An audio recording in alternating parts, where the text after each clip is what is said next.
ఇక్కడ మన బ్యాంక్ అనేది వెరిఫై అనేది చేయడం జరుగుతుంది.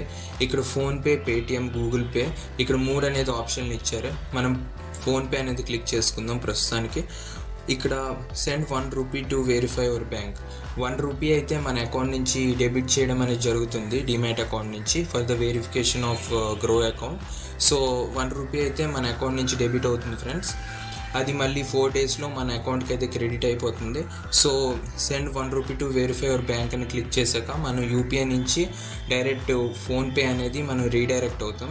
అక్కడ మీరు పిన్ అనేది ఎంటర్ చేస్తే అక్కడ ₹1 అయితే డెబిట్ అయిపోతుంది. ఇక్కడ మన బ్యాంక్ డీటెయిల్స్ అనేది కంప్లీట్ అయిపోతుంది. దాని తర్వాత మనకి ఇక్కడ ఇలాంటి ఇంటర్ఫేస్ అనేది వస్తుంది. వాట్ ఈజ్ యువర్ ఆక్యుపేషన్ అనేసి. ఈ ఆక్యుపేషన్ ప్లేస్లోని మనకి ఇక్కడ ప్రైవేట్ సెక్టర్ సర్వీస్ లేదా public sector service, government service